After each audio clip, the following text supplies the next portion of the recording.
Bismillahirrahmanirrahim. Assalamualaikum warahmatullahi wabarakatuh.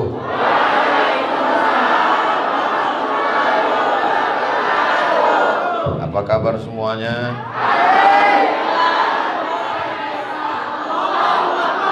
Bapak Ibu sehat? Sudah sarapan? Insya Allah semuanya dilindungi Allah Subhanahu wa Ta'ala. Ini yang di hadapan kita ini guru-guru kita yang luar biasa. Ada ketua forum ukhuwah ulama dan umarok. Kalau ulamanya baik, umaroknya baik, maka negeri ini menjadi baik. Ketua pemersatunya itu ada di sini. Namanya Ustadz Solhas Solihin Hasibuan. Kemudian di samping beliau ada Ustadz Kemas Ali, disingkat dengan Kemal, tapi karena dia milik kami bersama, Kemaluna. Ada lagi di sana yang pakai sorban, Al-Habib Mahdi bin Syihab. Kemudian di sebelah Ustadz Kemal, Ustadz Kemas Ali, pimpinan pondok pesantren Qudratullah. Masukkan anak-anak kita ke pesantren kalau mau selamat. Sudah saya sampaikan, kalau nanti anaknya mabuk, sakau, bukan salah saya lagi. Yang sama-sama kita hormati dan kita muliakan keluarga besar ITBIS, Institut Teknologi dan Bisnis Lembah Dempo. Yang besar tak dibawa gelar, yang kecil tak disebut nama. Insya Allah semuanya dimuliakan Allah Subhanahu wa Ta'ala. Tema kita, pemuda penentu peradaban bangsa. Yang tua-tua jangan tersinggung, karena judul ini bukan dari saya. Jadi biasanya orang tua ini sensitif, hatinya itu halus. Kata anaknya, "Pak, ini baru ada aku kirim duit." Mengirim duit untuk orang tua itu bagus apa tak bagus? Bagus. Tapi orang tua yang baru saja pensiun hatinya tersinggung. Kau pikir aku tak ada duit kan? Oleh sebab itu niat baik kita mesti dibarengi dengan cara yang baik. Komunikasinya baik. Banyak sarjana selesai S1, S2 tapi komunikasinya tak baik. Dia mesti ditambah lagi ilmu komunikasi publik 2 SKS 16 tatap muka. Mesti dia tahu, bisa pandai merasakan perasaan orang lain. Kira-kira gimana rasanya kalau kita ceramah ada orang main handphone? Oh, Ustadz menyindir? Enggak. Ini mereka ini bukan main handphone, ini memang kameramen resmi yang diutus oleh suaminya di rumah. Karena tempat terbatas tak bisa datang, maka kau ajalah yang ke sana. Insya Allah semuanya orang-orang yang ditempatkan Allah menjadi orang yang soleh dan solehah. Jadi saya diminta untuk berbicara tentang pemuda penentu peradaban bangsa. Kalau mau merusak bangsa ini, tidak dirusak jalan rayanya. Karena kalau jalan raya dirusak, diaspal lagi selesai. Tidak dirusak bangunannya. Karena kalau bangunannya retak, dirobohkan bisa bangunan baru. Tapi yang dirusak adalah anak mudanya. Kalau sudah anak mudanya kena narkoba, LGBT, virus HIV AIDS, menjadi komunis, ateis, liberal, sekuler, hancur negeri itu satu generasi. Sependek-pendek satu generasi 50 tahun. Dan kalau sudah putus satu generasi, untuk melanjutkannya akan susah dan sulit. Maka jangan sampai satu generasi ini rusak. Sambung menyambung sampailah ke kita, sampai ke anak cucu kita. Mudah-mudahan anak-anak muda kita adalah anak muda yang disebutkan Nabi, syabun, anak muda, nasya'a fi ibadatillah, hatinya tumbuh beribadah kepada Allah Subhanahu wa Ta'ala. Jangan bayangkan sahabat Nabi itu orang tua, berjenggot, putih, sudah diintai-intai malaikat maut. Sahabat Nabi itu anak muda. Nabi punya penterjemah translator. Karena kalau dia ceramah, berkirim surat, surat itu dibawa ke orang Yahudi, Bani Nadir, Bani Quraizah, Bani Qainuqa, orang Khaybar. Orang Yahudi tidak mau menerima bahasa Arab, walaupun mereka mau, ego. Dan dia berkirim surat kepada Nabi dengan bahasa Yahudi. Surat Nabi itu diterjemahkan oleh penterjemah Nabi. Penterjemah Nabi itu namanya Zaid bin Thabit. Siapa namanya? Zaid bin Thabit. Ketika Nabi meninggal, umur Zaid bin Thabit ishruna sanah, 20 tahun. Nabi meninggal 10 tahun di Madinah, umur Zaid bin Thabit 20 tahun. 20 tahun itu kalau mahasiswa ITBIS semester 5. Penterjemah Nabi. Oh, saya sangka penterjemah Nabi itu umurnya 60, Pak Ustaz. 60 duduk di rumah baca Yasin. Anak muda. Itu maka saya semangat datang ke Pagar Alam ini. Kenapa? Anak-anak muda mengelilingi saya. Tadi keluar dari hotel, Ustaz Somad, kita foto dulu dengan anak-anak muda. Begitu foto, Allahu Akbar, Allahu Akbar. Rupanya yang moto itu tak dapat, yang mana yang mau dipetik. Paksa diulang sekali lagi. Anak muda, semangat luar biasa. Penterjemah Nabi, umurnya 20 tahun waktu Nabi meninggal. Jadi kalau Nabi meninggal umur dia 20 tahun, berarti waktu dia bekerja itu umurnya 16, 17, 18, 19. Apa yang ingin saya sampaikan? Kuasai bahasa asing. Berapa? Apalagi ini bagian bisnis. ITBIS, teknologi bisnis. Bisnis mesti pakai bahasa internasional. Nanti wisatawan dari Eropa, Amerika, Belanda, Jepang, Inggris, Korea, bahasa Mandarin, mereka akan berdatangan kemari mau menengok pohon teh. Mereka akan melihat gunung yang cantik dan indah. Kenapa mereka tertarik? Karena udah kami iklankan tadi. Akan kami upload ke Instagram. Akan mereka tonton, akan mereka lihat. Dunia sekarang kecil. Macam orang tinggal di satu rumah lalu ada jendela. Jendela itu bernama windows. Window, jendela kecil. Jendela kecil dalam bentuk televisi. Dulu TV agak besar. Satu kampung satu TV. Yang boleh nonton di depan anak Pak Kades. Sekarang satu orang bisa 3 TV-nya. Satu kantong. Kantong atas, kantong bawah, kantong kiri, kantong kanan. Satu orang 3 handphonenya. 3-3 tak ada pulsa. Bahasa dikuasai. Makanya yang belum menguasai bahasa, kuasai bahasa asing. Alhamdulillah Pak Ustadz, saya bisa bahasa apa? Bahasa Jawa, mantap. Bahasa Sunda, oke. Bahasa Batak, tapi masih kalangan nasional. Kalau mau internasional, maka mesti TOEFL, Test of English Foreign Language. Ustadz Solhas, Ustadz, pakai peci. Tapi bahasa Inggris yang kalian tanya, tamatan Gontor. Di Gontor orang mengigaunya bahasa Inggris. Salah satu kelebihan pesantren. Jangan bayangkan anak pesantren itu hanya sarungan, pecian, tak menguasai bahasa asing. Jadi ini bahasa asing kita kejar ketertinggalan kita. Jangan lagi kita terpengaruh pada ucapan orang-orang tua dulu. Kau jangan belajar bahasa Inggris, jangan sibuk kali bahasa Inggris. Nanti kalau kau mati susah menjawab marabbuka. Jangan lagi kau belajar bahasa Inggris. Jangan sibukkan otakmu dengan bahasa Inggris. Karena nanti kalau kau mati susah mengucapkan la ilaha illallah. Jangan lagi belajar bahasa Inggris. Jangan banyak-banyak bercakap bahasa Inggris. Karena bahasa Inggris itu bahasanya orang munafik. Tak sesuai antara tulisan dengan bacaan. One dibaca one. Tidak. Apa yang dipelajari oleh Zaid bin Thabit? Ta'allamtuhu wa hadzaqtuhu. Aku belajar dengan pelajaran yang sempurna. Wa hadzaqtuhu, dalam ilmunya di sana. Yang dipelajarinya adalah Hebrew language. Hebrew bahasa Ibrani. Ibrani orang Yahudi Israel. Karena mereka yang menguasai ekonomi hari itu. Jangan lupa hari ini penguasa-penguasa dunia Amerika, negara adidaya, dan di sana yang berkuasa di antaranya adalah geng-geng Yahudi Israel. Nabi Muhammad SAW nasabnya sampai kepada Nabi Ismail. Ismail punya ayah namanya Ibrahim. Ibrahim punya anak namanya Ishak. Ishak punya anak namanya Yakub. Yakub itu punya 2 nama, satu Yakub, satu Israel. Maka anak cucu daripada Yakub adalah Bani Israel. Yakub ini punya anak namanya Yusuf. Yusuf punya saudara kandung namanya Yahuza. Cucu cicit Yahuza adalah Yahudi. Mereka kembali pada tahun 1946. Siapa yang menguasai ekonomi dunia? Tahun 1998 terjadi krisis moneter. Rupiah yang awalnya $1 itu 2.500 membengkak menjadi 20.000. Sangat ingat saya tahun 1998 itu $1 20.000. Kenapa Ustaz ingat? Karena aku susah ke Mesir karena ongkosnya pakai dolar.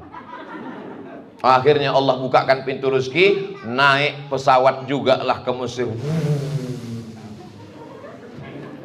Sampai ke Kairo, naik pesawat Royal Jordan Airlines. Kenapa naik pesawat itu? Itulah tiket paling murah. Jadi bahasa dunia hari ini adalah bahasa Inggris. Man arafa lughata qaumin amina makrahum. Siapa yang paham bahasa suatu kaum, maka dia akan selamat dari tipu daya kaum itu.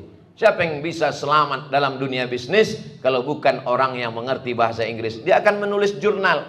Andai tidak jadi bisnismen, dia tetap menjadi guru besar di kampus, dia akan menulis jurnal, dan jurnal internasional mesti pakai bahasa Inggris. Kenapa Ustaz tidak menekankan bahasa Arab? Kecuali di syariah, usuluddin, tarbiyah. Ini institut teknologi bisnis. Otaknya boleh Inggris, tapi hatinya tetap la ilaha illallah Muhammadur Rasulullah. Ustaz tak usah gurui kami tentang bahasa Inggris. SMP bahasa Inggris 3 tahun, SMA bahasa Inggris 3 tahun, S1 bahasa Inggris 4 tahun, 3, 4, 10 tahun bahasa Inggris. Begitu naik pesawat pergi umroh, yang dipaham cuman 2 saja. Ladies and gentlemen, thank you. Yang lain dari itu tak didengar. Macam kumur-kumur aja didengarnya pramugari itu. Datang pula ibu nih sama bapak pergi umroh berdua, kursinya dekat-dekatan. Serius dia kok. Cubit sama bini, abang gatal. Kenapa abang tengok pramugari itu? Abang menengok bagaimana dia mengucapkan bahasa Inggris itu, Adinda. Pandai pula abang. Emang orang gatal nih banyak yang cerdas. Pesan pertama, anak muda kalau mau menguasai dunia, dia mesti paham bahasa dunia, bahasa. Kenapa bukan bahasa Prancis? Kenapa bukan bahasa Belanda? Padahal kita dijajah oleh Belanda. Karena di antara negara Eropa, Prancis, Belanda, Jerman, Portugis, yang paling banyak menjajah dunia adalah Mesir, dijajah Inggris. India, Pakistan, Bangladesh dijajah Inggris. Malaysia dijajah Inggris. Singapura dijajah Inggris.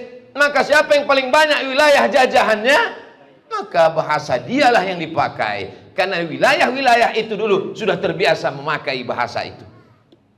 Ya salah kita sendiri. Coba dulu kalau wong Kitogalo menjajah dunia ini. Kerajaan Sriwijaya menjajah sampai ke Eropa. Oh, tak susah kita lagi bahasa. Walaupun saya bukan orang Sumatera Selatan, tapi bahasa tak terlalu jauh, sikit-sikit. Insya Allah paham bahasa Melayu masih satu rumpun. Tapi apa mau dikata, malang tak dapat ditolak, untung tak dapat diraih. Kita dijajah oleh kekuatan, maka kita akhirnya bahasa Inggris. Insya Allah sejak hari ini makin semangat belajar bahasa Inggris. Amin. Bagaimana kalian mau bisnis? Bagaimana mau melanjutkan S2, S3? Sekarang S2, S3 beasiswa di internet itu berserakan. Tapi tesnya, informasinya, iklannya mesti bahasa Inggris. Kalau Ustaz di Maroko dulu, tiba-tiba keluarlah peraturan. Karena Maroko jajahan Prancis, semua mahasiswa mesti mengambil mata kuliah bahasa Prancis. 2 SKS. 2 SKS tahun 1, 2 SKS tahun 2. Kata saya ke kawan saya, ada tak gunanya bahasa Prancis ini? Tak ada gunanya, man. Jadi untuk apa kita pelajari? Mubazir. Orang mubazir saudara setan. Kalau gitu kita menghadaplah kepada guru besar, Profesor Dr. Syekh Ahmad Al-Khamlishi. Assalamualaikum. Waalaikumsalam. Syekh, kami ini orang Indonesia. Yang laku di kampung kami bahasa Inggris. Bahasa Prancis ini untuk apa lah untuk kami? Kata dia, ini aturan. Kalau kalian mau teruskan, ikut. Kalau tak mau, keluar. Nah, pucat kami. Kawat ini. Tapi bahasa ini tinggi kali, Syekh. Karena kami dulu tak ada basic dasarnya di Indonesia. SD tak belajar bahasa Prancis, SMP tidak, SMA pun tidak. Oke, kalau begitu, ku carikan kalian yang level paling bawah. Untuk anak-anak Maroko mungkin level SD-nya lah kalian. Yang penting lulus. Oke lah. Kawan saya rajin. Biasanya pergi ke kampus jam 8. Ini saya tengok jam 7.30. Udah datang duluan. Saya terkejut. Saya tengok rupanya dosen itu cantik. Anak gadis masih muda. Lalu kemudian belajarlah. Belajar lagi dari awal. Apa kabar? Bonjo. Siapa namamu? Komong Tutapel. Saya seorang pelajar, je suis étudiant à Darul Hadis établissement. Selamat pagi, bonjour. Selamat siang, bonsoir. Saya tak pandai bahasa Prancis, je ne parle pas français. Mau tak mau, suka tak suka, terpaksa. Kalau tak lulus nanti tak dapat beasiswa. Kalau beasiswa putus tak makan. Jadi motivasinya adalah makan. Kami dulu belajar bukan macam anak-anak sekarang. Anak sekarang ATM penuh. Passwordnya tinggal 3 huruf. Mak. Tak mempan mak, pak. Keluar duit. Bukan macam kami dulu. Ini modal yang pertama adalah bahasa. Ustaz Somad, ya. Anak saya ini alhamdulillah lulus sastra Inggris. Mantap. Di mana Pak? Universitas Indonesia. Terus? Kata dia tidak terlalu bersemangat Pak Ustadz. Dia mau ngambil fakultas agama Islam. Kau ambil fakultas sastra Inggris, nanti ceramah-ceramahku yang dipotong 1 menit, 2 menit, 3 menit yang ada di Instagram, yang ada di YouTube, kau terjemahkan pakai bahasa Inggris, bilingual, pakai translate tertulis, ditonton oleh orang semesta alam. Ceramah Abdul Somad hanya pakai bahasa Indonesia, yang memahaminya hanya orang Indonesia, Malaysia, Brunei Darussalam, Singapura sikit-sikit. Tapi kalau kau terjemahkan pengajianku ini dipahami orang seluruh Eropa dan Amerika. Semangat dia. Aku bekali engkau tak banyak-banyak. Cari ceramahku 5, yang 2 menit sampai 5 menit, terjemahkan ke bahasa Inggris, kirim ke handphone saya. Siap Ustaz. Sampai sekarang tak ada dikirim-kirimnya.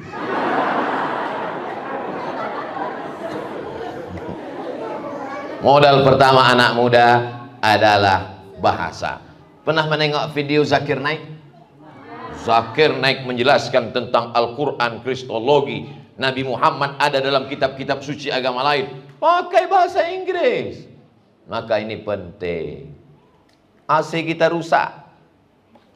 Dikasih katalog. Pakai bahasa Inggris. Untung ada tukang. Mobil kita rusak. Dibawa ke bengkel. Katalognya pakai bahasa Inggris. Maka ini penting. Ini poin yang pertama. Batuk tak ada bahasa Inggrisnya. Habis setengah jam. Cepat betul. Bisa dibukakan sedikit.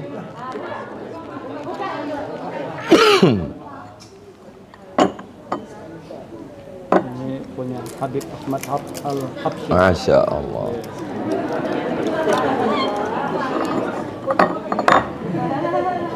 Saya jangan lupa difoto ya.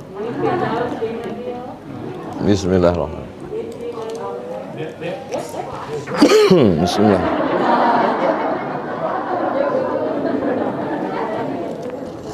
Sampai mana tadi? Anak muda bekalnya pertama adalah bahasa Inggris. Yang kedua, bagaimana dia berpikir mandiri. Nabi Muhammad SAW sengaja diwafatkan Allah ayahnya ketika dia berusia 2 bulan dalam kandungan. Supaya apa? Supaya dia dijadikan contoh model anak muda from zero to hero. Dari nol. Sulaiman alaihissalam. Hebat tak Nabi Sulaiman? Hebat. Bukan merendahkan. Tak boleh kita beda-bedakan Nabi satu dengan yang lain. Tapi Nabi Sulaiman itu rajanya orang Yahudi. Sekaligus Nabi King Solomon. Orang Islam menyebutnya Sulaiman. Istrinya Bilqis, ratu. Jin-jin tunduk kepada dia. Jin Ifrit. Wa qala ifritum minal jin. Berkatalah jin Ifrit, ana atika bihi qabla an taquma min maqamik. Aku akan bawa singgasana Ratu Bilqis dari Yaman ke Palestina sebelum kau tegak berdiri. Jin tunduk kepada dia. Beda sama orang sekarang. Pejabat sekarang dia pula minta ke jin. Nabi Sulaiman dulu, jin-jin itu tunduk kepada Nabi Sulaiman. Nabi Sulaiman alaihissalam bukan cuma bahasa Inggris dia pahami, bahasa semut dia pahami. Bayangkan itu, bahasa semut. Nabi Sulaiman menahan bala tentaranya. Hai bala tentara, jangan kalian lewat dulu, tahan sebentar. Lalu kemudian bala tentara terkejut. Ada apa Sulaiman? Kita tak punya musuh di dunia ini. Semuanya tunduk dan patuh di bawah kekuasaan Sulaiman. Aku mendengar panglima semut sedang berkata kepada pasukannya, ya ayyatuhan namlu dukhulu masakinakum. Hai semut-semut, masuklah kalian ke dalam sarang, dalam lubang tanah, karena pasukan Sulaiman akan lewat. Nabi Sulaiman mengerti bahasa semut. Kalau kita mengerti bahasa orang lain, kita akan memahami kondisinya. Sulaiman menganggap semut sebagai orang, maka dihormati rumahnya. Hari ini orang menganggap orang sebagai semut sehingga rumahnya dihancurkan. Hebat tak Nabi Sulaiman? Hebat. Sulaiman, orang barat menyebutnya King Solomon. Ada pula yang mengatakan kerajaan Sulaiman sampai ke Jawa, ke Yogyakarta. Makanya di Jakarta ada satu tempat namanya Sleman. Sampai ke kampung orang Melayu, Kualeman. Sulaiman hebat, tapi orang lupa bahwa Sulaiman punya ayah yang ayahnya juga raja. Namanya Daud. Siapa namanya? Daud. Orang barat menyebutnya King David. Daud mendapat wasiat dari raja sebelumnya, namanya Talut. Talut berkata, nanti kalau aku mati, kerajaan kuserahkan kepada Sulaiman. Kuserahkan kepada Daud. Daud meninggal, diserahkan kepada Sulaiman. Sulaiman meninggal, pecah kerajaan Yahudi menjadi dua. Satu namanya Yahudi, satu namanya Israel. Tidak ada yang heran Sulaiman menjadi raja, karena bapaknya juga raja. Tapi Muhammad SAW, siapa bapaknya? Manusia biasa. Walamma tamma min amlihi syahrani ala ashuril aqwalil marwiyah. Ketika usia kandungan ibunya 2 bulan dalam perut ibunya, tufiya bil madinatil munawwarati abuhu Abdullah, meninggal bapaknya dalam usia kandungan anak 2 bulan. Tapi Aminah bukan perempuan yang biasa. Aminah perempuan luar biasa. Dikandungnya anak itu dengan tegar, kekuatan, mandiri. Akhirnya lahir anak itu menjadi sosok yang terpuji sampai hari kiamat, bernama Muhammad sallallahu alaihi. Ini pelajaran.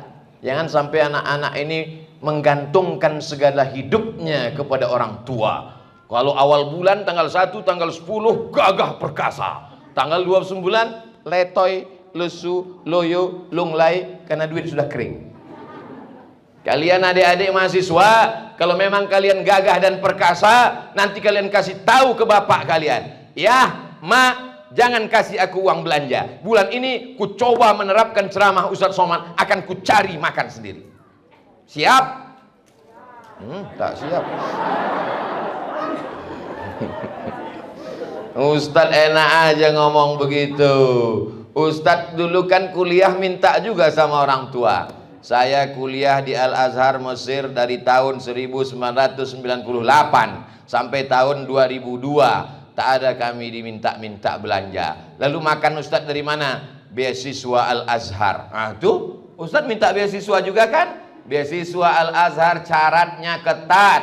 Di Indonesia mau masuk mesti ujian tes. Yang ikut mendaftar 1000 orang. Yang lulus dari Indonesia cuma 100 orang. Karena krisis yang bisa berangkat 74 orang. Dari 74 orang tuh ada nama Abdul Somad di dalam.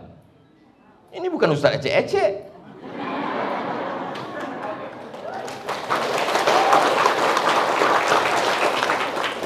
Panas juga ruangannya.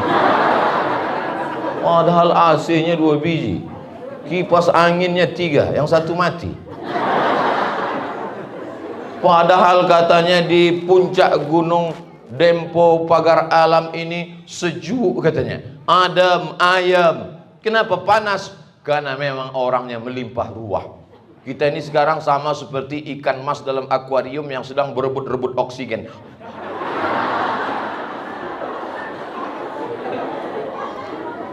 Mandiri, mesti mandiri. Tahun 1998 ke Kairo. sampai 5 September. Lalu kemudian tahun 2000 pergi kami ke Makkah melaksanakan ibadah haji. Naik kapal laut dari Kairo ke terusan Suez, naik bis 6 jam. Dari terusan Suez ke Jeddah naik kapal laut 2 hari 2 malam. Dipukul ombak, dihempas gelombang. Dituliskan kawan saya menjadi sebuah cerita. Nama penulisnya Dr. Agu Irawan dari Yogyakarta. Novel itu bestseller. Saya tengok di toko. Judul novelnya Haji Backpacker. Saya tengok, belilah novel Haji Backpacker, pengalaman haji naik kapal laut, ditulis oleh Dr. Agu Irawan. Tersenyum saya. Padahal dulu ini namanya haji gelandangan. Dimasak nasi itu pakai minyak sapi, tahan tak basi 2 hari 2 malam. Kenapa? Lebih banyak minyaknya daripada airnya. Supaya apa? Supaya nanti di kapal tidak membeli nasi, supaya mandiri. Dimasak pakai ayam. Ayam itu direbus, dipotong kecil-kecil, kering. Nasinya juga kering, supaya tak basi, tak busuk. Dibungkus pakai aluminium foil, tak ada daun pisang. Sampai dia di atas kapal, 2 hari, besok dibuka. Waktu sarapan pagi, dijatuhkan nasi itu ke aluminium tuh, berbunyi dia, kering. Itulah dikunyah masuk ke perut. Dikunyah jam 8 pagi, jam 8 malam baru lapar. Kenapa? Tak bisa digiling usus. Cacing itu pun di dalam terkejut dia. What is this? Gitu kami dulu. Sampai di tengah laut, kapal berhenti. Apa kata kapten kapal? Ala jami'ir rukab al-hujjaj, kepada seluruh penumpang para jamaah haji yang datang dari kota Kairo, kita berhenti sejenak untuk berniat. Berniat di Rabil. Nama tempat berniat orang Mesir di tengah laut namanya Rabil. Berhenti kapal, ganti pakaian ihram. Labbaik Allahumma labbaik. Labbaik la syarika laka labbaik innal hamda wan ni'mata laka wal mulk la syarika lak.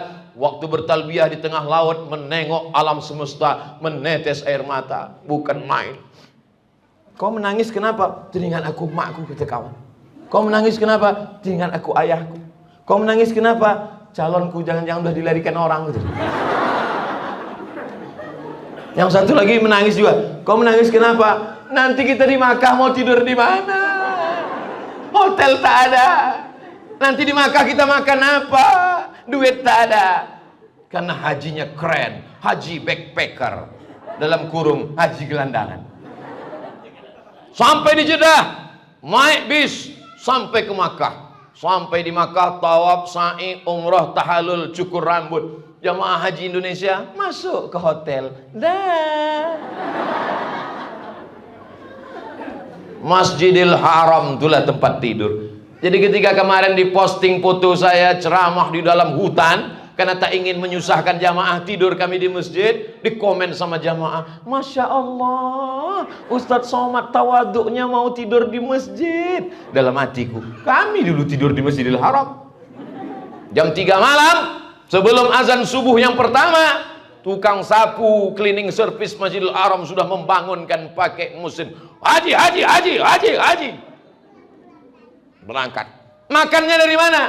Masya Allah, tabarakallah. Jamaah haji Indonesia yang makanannya paling tahan tak busuk-busuk adalah yang membawa rendang. Kalian dari mana? Dari Indonesia. Indonesianya di mana? Di Sumatera. Sumateranya di mana? Ada yang dari Riau, ada yang dari Sumatera Barat, ada yang dari Medan. Oh, datanglah emak-emak jamaah haji, dibukakannya lah rendang. Kami tinggal beli nasi putih aja. Beli nasi putih, masukkan ke plastik, tumpahkan rendang, berkeliling. Allahumma barik lana fi ma razaqtana wa qina azabannar. Pas mau disuap, terberaklah burung merpati dari atas. Tuh, pas jatuh ke kepala kami. Memang sebagiannya jatuh kepala, tentu terpercik ke nasi ini. Sama pula warna yang di kepala ini sama yang di nasi. Mau dibuang tak ada lagi, tak mungkin minta lagi. Mau tak dimakan, awak lapar. Allahumma barik lana fi ma razaqtana wa qina azabannar. Selesai, habis. Saat itu mungkin menyakitkan, saat itu mungkin menyedihkan. Tapi setelah 20 tahun berlalu, tahun 2000 itu, sekarang tahun 2021, setelah 21 tahun apa yang terjadi? Menjadi cerita indah yang luar biasa. Hari berganti musim berubah, diundanglah Abdul Somad ceramah ke Islamic Center. Kepada Al-Mukarram Ustaz Abdul Somad harap datang ceramah ke Islamic Center, akan disambut oleh mudir direktur Islamic Center. Wow, saya senyum dalam hati. Kenapa? Karena mudir Islamic Center inilah yang makan yang kepalanya kena berak merpati itu. Tapi karena dia sudah jadi mudir, dia pakai sorban. Wah, kata dia. Dalam hati saya, kau kena merpati 20 tahun yang lalu. Kebetulan diajak saya makan dalam satu piring besar, kita makan bersama. Oke, kata saya. Sambil makan tuh saya tersenyum. Ditanyanya, apa yang paling berkesan selama kita berteman? Saya bilang, ingat dulu waktu kita makan, tiba-tiba datang Taib merpati.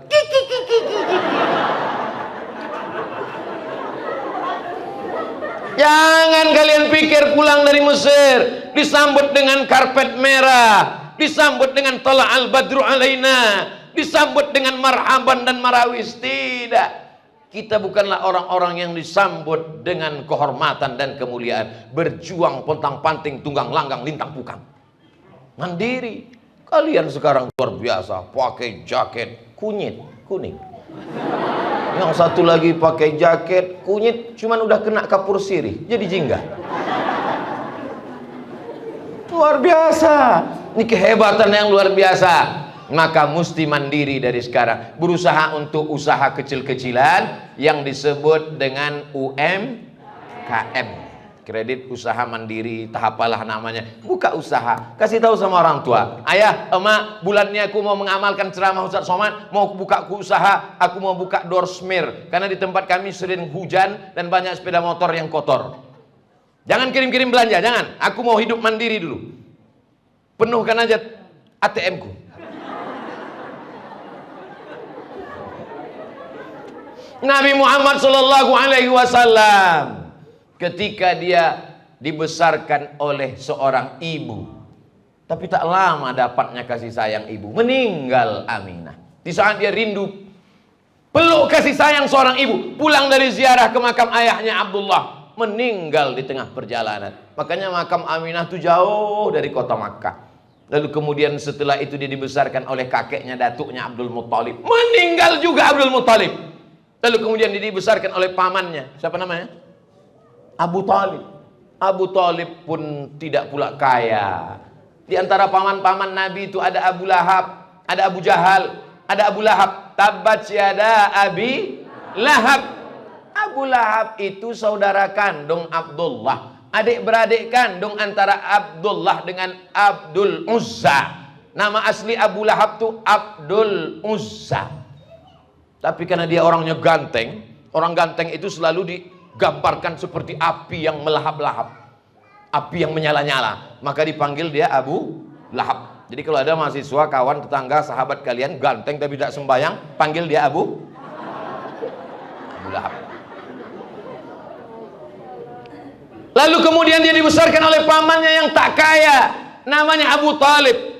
Abu Talib membawa dia berdagang bisnis. Masih ingat kisah ketika ada seorang pendeta dari gereja namanya Bahira. Bahira keluar dan berkata kepada Abu Talib, "Hai kamu laki-laki, siapa anak ini?"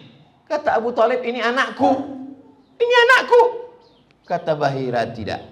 Karena kalau betul kitab yang kubaca, anak ini anak yatim, ayahnya sudah meninggal ketika dia 2 bulan dalam kandungan."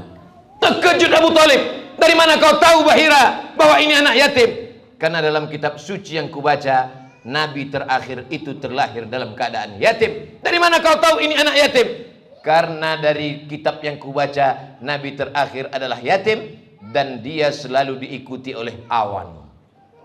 Ada awan ternyata mengikuti dia. Dan aku lihat pohon-pohon dan batu bersimpuh sujud. Inilah Nabi akhir yang diutus Allah. Jangan kau bawa dia ke negeri Syam, karena di sana banyak Yahudi. Aku takut Yahudi akan membunuh dia. Dibawa pulang. Itu bukan perjalanan piknik ke pagar alam. Itu bukan perjalanan jalan-jalan. Tapi perjalanan anak-anak dilatih bisnis jual beli. Siapa yang akan melanjutkan bisnis Islam ini? Ustaz Somad sibuk dengan ceramahnya. Bisnis Islam akan dilanjutkan oleh mahasiswa alumni Institut Teknologi dan Bisnis. Itu tanggung jawab kalian. Memang dia kaya, mobilnya mahal, rumahnya besar, tapi lebih besar lagi masjid. Besar rumah bapak ya, masjid lebih besar Pak Ustaz. Rumahnya akan tinggal, masjid itu yang akan kekal abadi. Bapak dari mana? Saya alumni teknologi dan bisnis Pak Ustaz. Oh, kenapa kau bangun masjid? Bukan masjid saya Pak Ustaz. Silakan kau kaya, silakan kau jadi bisnismen. Insya Allah alumni Institut Teknologi dan Bisnis ITBIS Lembah Dempo ini akan menjadi orang-orang kaya pemegang ekonomi Indonesia. Saya tidak senang kalau ada orang setelah hijrah lantas meninggalkan bisnis. Bapak dulu kan orang kaya Pak. Betul Pak Ustadz. Dulu ruko Bapak banyak sejauh mata mandang Pak Ustadz. Dulu kebun Bapak luas seluas langit dan bumi Pak Ustadz. Sekarang masih Bapak urus. Itu hanya dunia, sudah kutinggalkan. Aku mau mati aja Pak Ustadz. Kalau kau tinggalkan bisnis, kau tinggalkan ruko, kau tinggalkan tanah, habislah digarap orang. Setelah kau tobat, setelah kau hijrah, kau tetap punya usaha, kau tetap punya ruko, kau tetap punya mall, kau tetap punya hotel. Tapi hotelnya hotel syariah. Kalau ada tamu ditanya, KTP-nya mana? Oh, kami belum punya nikah, kami nikah siri. Cari aja tempat yang lain. Ibu-ibu, kalau suami ibu di luar kota tinggal di hotel syariah, ibu tenang apa tidak? Tenang. Assalamualaikum sayang. Abang di mana? Di hotel syariah. Kalau masuk ke sana mesti dicek periksa adinda. Ibu tenang. Rupanya bapak itu sebentar aja di hotel syariah. Habis itu dia pindah ke hotel konvensional. Habis itu dia pun foto-foto. Hidup pula handphone nih. Mau handphone tuh hidup sendiri. Bisnis, ekonomi, perdagangan, mall bagus, tapi dengan syarat apa? Tak ada tipu-tipu di dalam.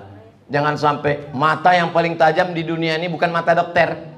Mata yang paling tajam di dunia ini bukan mata sniper tukang tembak. Mata yang paling tajam adalah mata emak-emak. Dari mana Ustaz tahu? Mereka kalau belanja matanya tajam, dan dia katakan kepada tukang jual ikan, tukang jual ayam, tukang jual beras, jangan sampai kurang sekilo. Kalau sampai kurang sekilo, akan kutebarkan ke seluruh manusia bahwa kau tukang tipu, tukang bohong. Ketakutanlah tukang cabai, tukang tomat. Akhirnya dilebihkannya. Untuk ibu, kelebihkan seon. Begitu dibawa pulang ke rumah ditimbang, ternyata 9 ons setengah. Rupanya timbangan di setel. Takaran bensin kurang dari 1 liter. Kalau ada pedagang satu hari jual beras sekilo, ternyata cuma 9 on, berarti dia makan haram 1 on. Hari itu yang membeli berasnya ada 100 orang. Berapa kilokah dia makan haram hari itu? Bisa dibuatkan untuk soal CPNS, PNS kabupaten, kota, se-provinsi Sumatera Selatan. Kalau orang BKN Badan Kepegawaian Daerah BKD, BKN Badan Kepegawaian Nasional, dia mengerti agama, dibuatkannya soal-soal yang mendidik mental, yang membuat orang menjadi takut kepada Allah. Itu baru soal cerdas. Bukan ditanya, kamu mau pilih Quran apa Pancasila? Bodoh. Pancasila itu saripati dari Al-Quran. Karena kalau dipakai Al-Quran, banyak saudara-saudara kita dari timur mau memisahkan diri dari negara kesatuan Republik Indonesia. Maka diambillah oleh para ulama saripati Al-Quran yang dirumuskan oleh founding father, pendiri bangsa ini, Pancasila. 1, ketuhanan yang Maha Esa. Jadi kalau mau dibandingkan, bukan Pancasila dengan Quran, tapi yang anti Pancasila, komunis, itu yang mesti ditanya. Kau ikut Pancasila apa komunis? Karena komunis adalah anti Tuhan. Faham? Anak muda ini mesti dipahamkan. Ulang sekali lagi Pak Ustadz. Habis suara kuda. Tak perlu diulang ceramah Ustadz Somad sekali lagi. Nanti bisa diulang di channel Ustadz Abdul Somad Official. Subscribe, like, and share.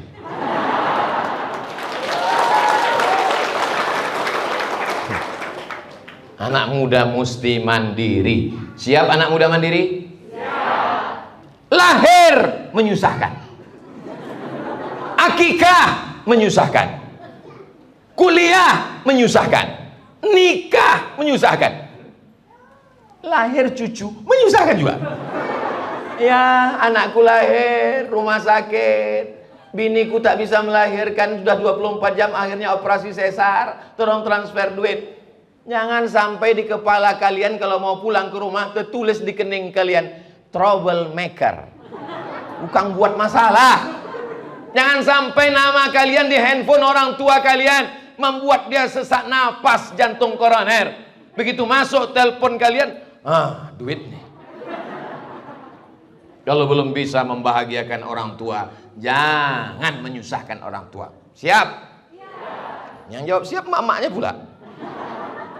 Tapi saya yakin ini anak-anak muda, ini anak-anak muda yang luar biasa.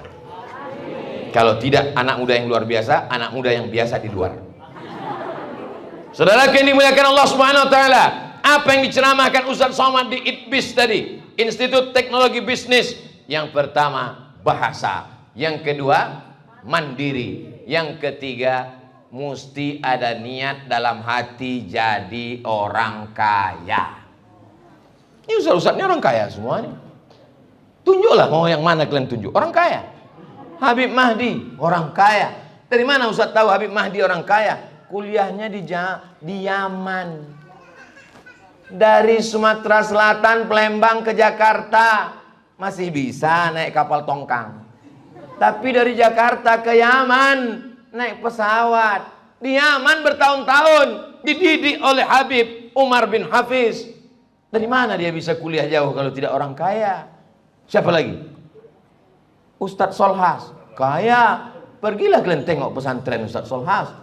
Pesantrennya, saya udah nengok ke sana. Semua orang yang pergi ke pesantren Ustadz Solhas macam nengok kucing.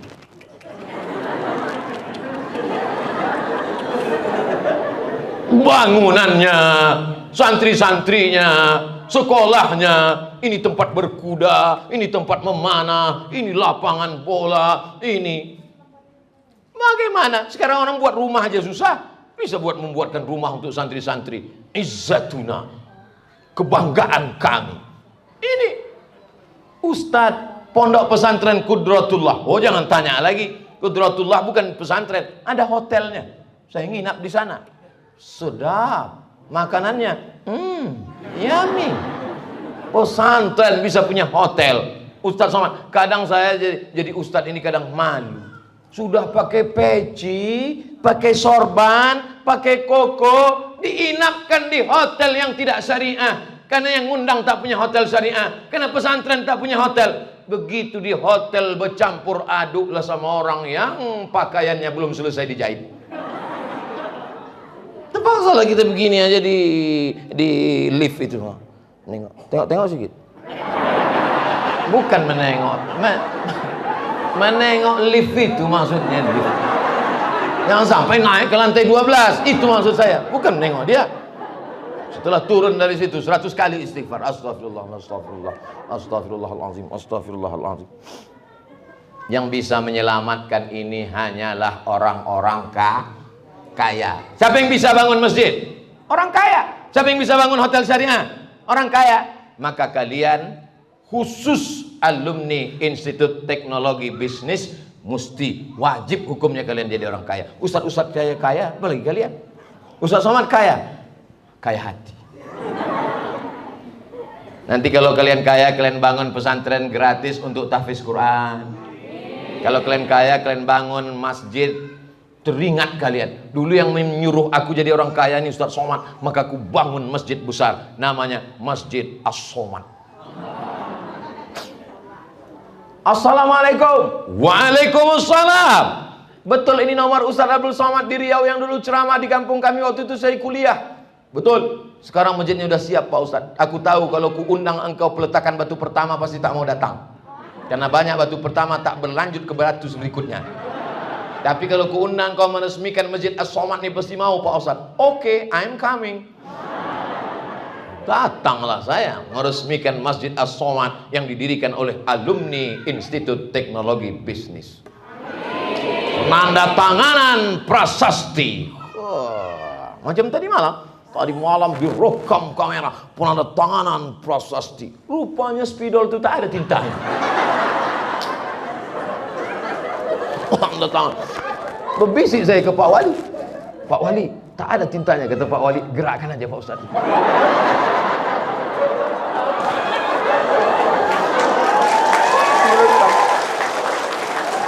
Yang penting tangan tuh nampak bergerak kan? Direkam video, di-share. Begitu semua orang dari Sumatera Selatan, dari pagar alam, sholat ke masjid itu, ditengoknya tanda tangan. Ustaz Abdul Somad. Ustaz inilah dulu yang membuat aku ceramah, mendengar hidayah, aku berhenti. Akhirnya dulu aku tak pakai jilbab, pakai lipstik 2 inci. Dulu kalau Ustaz ini tak mendengar, aku dengar ceramahnya, mungkin mata aku ini udah hancur. Karena tiap hari aku pakai kontak lensa warnanya macam-macam. Hari Senin warna hijau, hari Selasa warna biru. Dulu sebelum mendengar ceramah Ustaz ini, kalau aku pergi undangan kemana-mana, selalu aku diperhatikan orang karena salah sedo, sebelah kiri, sebelah hijau, sebelah biru. Tapi setelah mendengar Ustaz nih, maka untuk almarhum Abdul Somad Al-Fatihah, mengalirlah pahalanya. Aku memang tak bangun masjid, tapi masjid yang dibangun oleh alumni ITBIS mendapatkan Abdul Somad, setetes 2 tetes pahala mengalir ke makam Abdul Somad. Amin. Nampaknya banyak yang tak setuju. Insya Allah kalian jadi anak-anak yang kaya raya. Tapi kami hanya seorang perempuan Pak Ustadz, apalah daya dan upaya. Ini banyak orang salah paham. Yang pergi pagi pulang petang, peras keringat, banting tulang, tunggang langgang, lintang pukang, kepala jadi kaki, kaki jadi kepala adalah laki-laki. Tapi yang megang duitnya, tengoklah betapa pengakuan mereka yang tulus. Abang, jangan pergi buat duit banyak-banyak. Aku yang megang, selamat. Maka dibangun. Inilah contoh suami-suami yang anggota ikatan suami takut bini. Saudara yang dimuliakan Allah Subhanahu wa taala, kita harus hidup miskin, susah. Suri tauladan kita adalah Nabi Muhammad sallallahu alaihi wasallam. Kalau kau ngajak orang hidup miskin, susah melarat, suri tauladan kau bukan Nabi Muhammad SAW, tapi suri tauladan kau adalah Muhammad tukang ayam. Mohon maaf, jangan sampai persatuan tukang ayam menuntut saya. Muhammad sallallahu alaihi wasallam kaya apa miskin? Dari mana ibu tahu?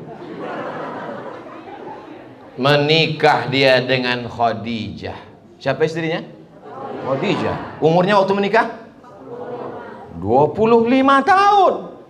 25 tahun menikah dengan Khadijah. Maharnya 20 ekor onta. 1 ekor onta 50 juta. Itu pun sebetulnya harga karena kita udah lama kenal itu. 50 juta. 50 juta kali 10, 500 juta kali 20, 1 miliar. Harga persaudaraan, kata Ustaz Solhas. Saya sebetulnya segan menyampaikan ini. Kenapa? Karena ceramah ini akan merusak harga jomblo. Banyak jomblo nanti yang marah. Akhirnya mereka unjuk rasa membawa spanduk, turunkan harga mahar, turunkan harga mahar. Tapi insya Allah saya selingi, kata Nabi, yang paling bagus perempuan adalah aqalluha mahran, yang maharnya paling murah, paling rendah. Udah, gimana napas kalian? Udah agak normal sih. Aku nikahkan engkau dengan anakku dengan mahar mengajarkan surat Ar-Rahman tunai. Malam-malam terdengar suara Bismillahirrahmanirrahim. Ar-Rahman. Siapa tuh bang? Sholat subuh kan masih lama. Kata ibu mertua, anak kita sedang mengajarkan menantu kita mengajarkan Ar-Rahman. Kan tadi akad nikahnya pakai Ar-Rahman, sekarang sedang ditunaikannya. So sweet babe. Masya Allah. Tapi yang paling bagus akad nikah itu maharnya adalah emas. Kenapa? Karena emas itu harganya paling tidak naik turun.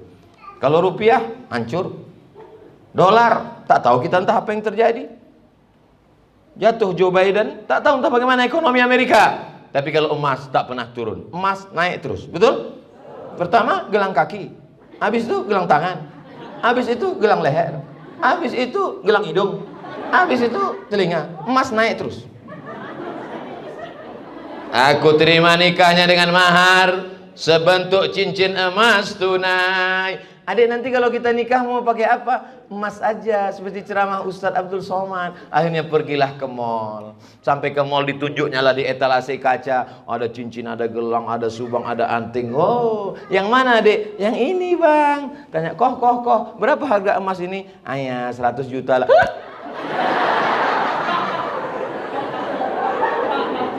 Jangan kalian beratkan dia. Pilih aja yang agak 2 gram. Kalau 1 gram kecil kali 2 gram. 1 gram 1 juta, 2 gram 2 juta. Nabung dari semester 1 200 ribu. Sebesar apalah cincin itu kalau 2 gram Pak Ustaz? Besar sedikit dari rambut. Setiap menengok itu menangis perempuan. Asal itu. Kenapa kau menangis? Haru pernikahan kita ya. Bukan bang, kecil kali. Makanya ibu kalau undangan kemana-mana jangan pakai cincin besar, gelang besar. Kenapa? Karena tidak semua perempuan bisa memenuhi, suami tak sanggup memenuhi kebutuhan keinginan istrinya. Oh Ustaz nyindir ya? Enggak, tak ada, saya perhatikan tadi gelang tidak. Bagi yang kebetulan pakai, cepat masukkan ke jilbab. Kenapa Nabi itu dicontohkan sebagai laki-laki yang kaya raya? Supaya umatnya ini insya Allah menjadi umat yang kaya raya. Nih gedung besar, nih institut bisa berdiri. Tengoklah mobil yang mahal-mahal di luar itu. Saya yakin itu tidak kredit, cash semua. Jangan sampai kita ini terjerat pada kredit. Mobil kredit, rumah kredit, semuanya kredit. Panci pun kredit, kulkas pun kredit. Asal dibuka kulkas tuh berbunyi engselnya kredit.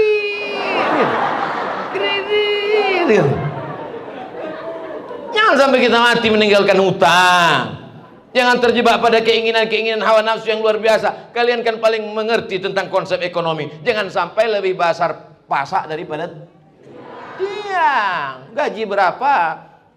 Modal yang dibesarkan berapa? Akhirnya ketika kita mati kena COVID, orang tidak bersyukur, tidak mengatakan innalillah, tapi malah alhamdulillah. Saya mati kena COVID, alhamdulillah. Utangnya tadi bayar-bayarnya, biar mampus di situ. Yang pertama, maka dia mesti memahami bahasa. Yang kedua, mandiri. Yang ketiga, kalian wajib kaya raya. Yang keempat Pak Ustadz, anak muda ini jangan sampai kalian rusak karena pergaulan bebas. Ini tidak ada bawa-bawa Islam. Institut, teknologi, bisnis, tiga-tiga itu bahasa Inggris. Institut bahasa Inggris, institute. Teknologi bahasa Inggris, teknologi. Bisnis bahasa Inggris, tulisannya business. Asal katanya busy. Bisnis orang yang sibuk. Sibuk sana, sibuk sini, sibuk sana, sibuk sini. Tak tahu entah apa yang disibukkan. Institut, teknologi, bisnis. Maka kalian adalah orang-orang yang sibuk, tapi jangan sampai merusak harkat, martabat, kehormatan. Tak ada disebut Institut Teknologi Islam, tak ada. Institut Teknologi Bisnis Islam, tak ada. Tapi di dalamnya adalah anak-anak yang mengamalkan ajaran Islam. Lihatlah perempuan, jilbabnya panjang, bajunya panjang, tertutup. Banyak pula yang bercadar di sini. Hah? Bermasker. Oh, bermasker.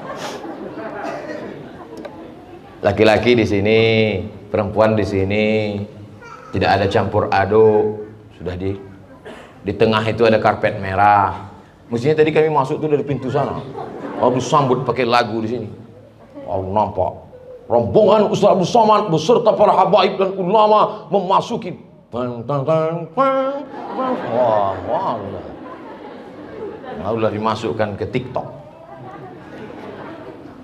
Jilbab panjang pertahankan, amin. Jangan pacaran, amin. Mudah-mudahan yang sedang pacaran selesai acara ini putus.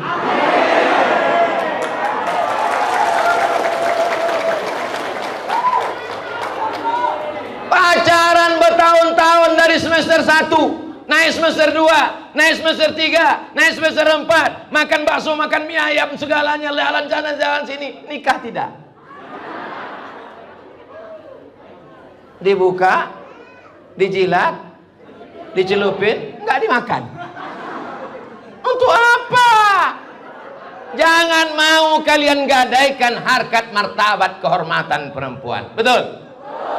Kalau ada laki-laki yang bertamu ke rumah kalian, ingin kenalan, DM, Messenger, kirim WhatsApp, Instagram, nanya-nanya, tanya, kau mau datang bawa apa? Aku mau datang bawa setangkai bunga, aku sanggup beli bunga 1 keranjang. Kalau kau memang jantan, datang ke rumah, pinang aku dengan bismillah. Gitu. Bonceng sana, bonceng sini, motor sana, motor sini, nginap sana, nginap sini.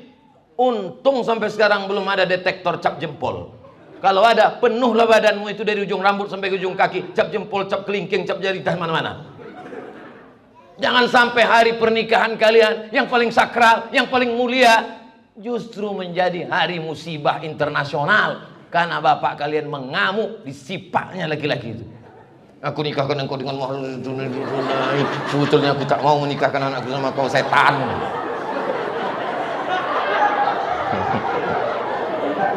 Padahal hari itu mestinya dia memanggil dengan lembut. Hai alumni ITBIS. Iya ayah. Maukah aku nikahkan engkau dengan anakku? Mau jawab mau aja atau mau banget ya? Hatinya tenang, tapi justru hari itu menjadi hari kemarahan. Kenapa? Karena terjadi apa yang terjadi. Banyak orang tua ini kadang anak-anaknya lebih mau makan di daun daripada makan di piring.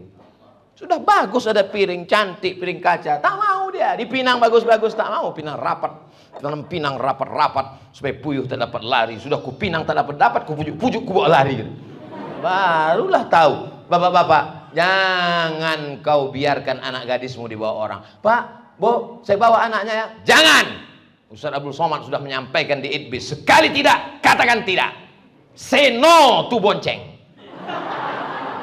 Jangan mau. Sebentar aja Pak. Tidak. Jam 9 balik Pak. Jangankan 9. 8.59 pun tak boleh. Nanti kami belikan mie ayam Pak. Boleh. Hanya mie ayam sepiring rusak harkat martabat kehormatan anakmu. Maka ini kita jaga bersama. Kehormatan seorang perempuan adalah pada harga dirinya. Tak 1, 2, 3 kejadian. Pak Ustadz, bagaimana saya minta maaf ke suami saya? Kenapa Bu? Saya sudah melakukan perbuatan yang tercela. Sampai sekarang saya merasa berdosa. Saya merasa menipu. Saya merasa membohongi dia. Saya merasa mengkhianati dia. Kau carilah ustaz lain, aku tak sanggup menjawabnya. Tak sanggup saya menjawabnya. Terbayang saya wajah laki-laki yang tertipu. Ini semua akibat dari perempuan. Ustaz nyalahkan perempuan aja. Yang laki-laki, kalian juga laki-laki. Jangan jadi kalian playboy cap tupai. Lompat sana, lompat sini, lompat sana, lompat sini. Habis pokok kayu di kampung tuh. Jangan kalian jadi playboy cap gayung. Jadi gayung, cedok. Untung tak kena ustaz.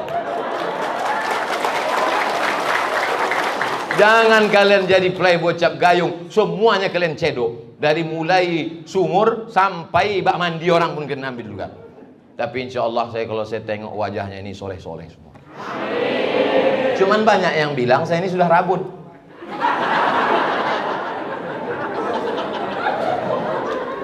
Nanti kalau ada yang bertanya, siapa yang ceramah tadi? Ustadz Abdul Somad. Apa yang disampaikannya? 4 poin untuk bekal kalian di masa akan datang. Saya ini sudah melewati masa-masa kalian. Kuliah sudah. Berapa tempat Ustadz kuliah? Pertama saya masuk di Universitas IAIN, Institut Agama Islam Negeri IAIN Susko Riau. Setahun. Cuman 2 semester. Habis itu pindah ke Mesir, S1, selesai. Habis itu ke Universitas Kebangsaan Malaysia, tak selesai, 2 semester. Habis itu pindah pula ke Maroko, selesai. Setelah itu masuk pula ke Sudan, selesai. 5 universitas. Kenapa Ustaz pindah-pindah? Karena aku mencari yang gratis. Asal gratis, selesai. Masuk IAIN bayar, tak selesai. Masuk ke Mesir gratis, selesai. Masuk ke Malaysia bayar 1.850 ringgit, tak selesai. Begitu masuk ke Maroko gratis, selesai. Kenapa kalau gratis selesai? Karena terpaksa. Mesti 4 tahun. Kalau tak selesai, putus beasiswa. Kalau tak selesai, tak dikasih tiket pulang. Kalau tak dapat tiket pulang, siap-siap merakit dari Sungai Nil ke Sungai Siak. Mana ada duit? Masuk S3, memasukkan proposal. Beasiswa 5.000 doktor se-Indonesia. Masukkan proposal ke Kementerian Agama. 3 kali daftar, 3 kali tak dapat. Tak dapat. Entah apa salah saya. Mungkin gara-gara saya selalu sama Habib Rizik.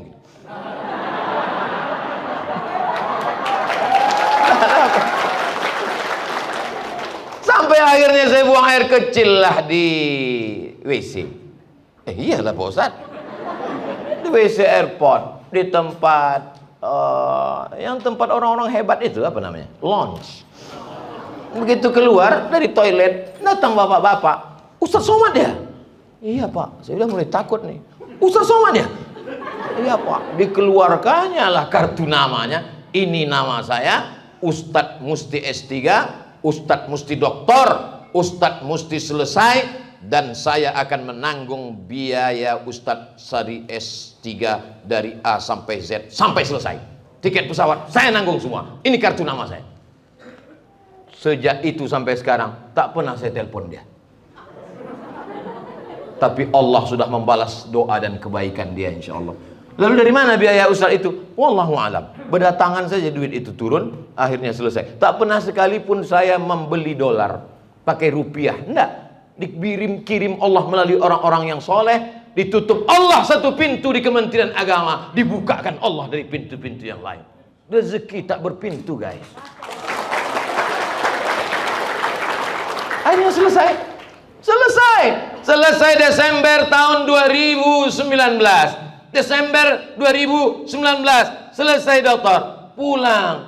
Tiba-tiba dapat undangan ke Brunei Darussalam. Datanglah Pak Rektor. Sudah ditandatangani Januari, menunggu saya datang diserahkan bulan Februari tahun 2000. Tertulis di sana, visiting profesor di Universitas Islam Sultan Syarif Ali.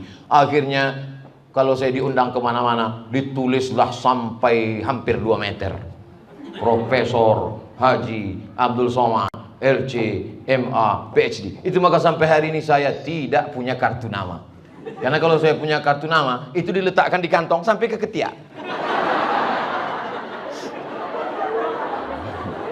Sampai sekarang saya punya baju, belum ada yang baju saya itu ditulis nama di sini. Karena kalau ditulis, itu tangan saya tak bisa begini, harus begini. Profesor Dr. Abdul Somad LCMA PhD Datuk Sri Ulama Setia Negara. Setiap jumpa sama orang, Ustadz bisa kita foto? Bisa. Bangkitkan semangat kalian. Selesai S1 lanjut S2, selesai S2 lanjut S3, selesai S3 jangan lupa berbini. Supaya jangan sampai umur sudah 40 sekian tahun tapi anak masih kelas 2 SD. Siapa yang Ustadz maksud? Aku sekarang sudah 44 tahun, anak masih kelas 2 SD. Kawan ngundang, bisa datang ke rumah Mat. Acara apa? Tahnik cucuku. Nah, udah tua. Masih kalian. Ini tapi insya Allah. Dulu di Mesir itu mahasiswi 2.474 orang. Yang laki-laki 2.100. Yang perempuan cuman 300 sekian. Persaingan ketat. Saya termasuk yang tereliminasi.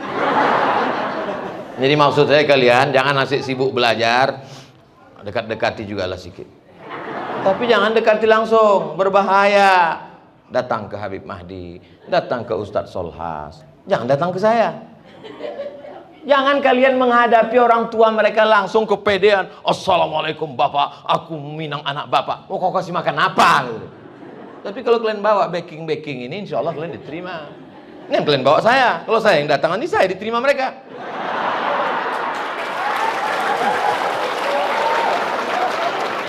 Lah, pede kali Ustadz itu. Masya Allah, tabarakallah. Insya Allah anak-anakku semua kalian akan berhasil dunia akhirat. Di dunia berhasil memajukan ekonomi umat, di akhirat kalian akan dibangunkan tempat di surga. Hidup nih sementara. Sekarang kalian ibarat pohon teh sedang hijau. Ustaz kok tiba-tiba ingat pohon teh? Kami dari pohon teh yang menghijau tadi. Pohon teh yang hijau, tapi lama-lama kemudian berubah, masih hijau juga, cuman hijaunya udah tak muda lagi, hijau tua. Setelah itu lalu kemudian menguning, setelah itu kemudian layu, setelah itu kemudian mati. Abdul Somad sekarang sudah hampir-hampir kuning. Setelah itu lalu kemudian layu dan mati. Semua hanya sekedar kenangan belaka. Dulu pernah datang ke kampus kami Profesor Dr. Abdul Somad. Mana dia sekarang? Mati. Inilah jamaahnya. Mestinya ketika aku bilang mati tadi nangis lah.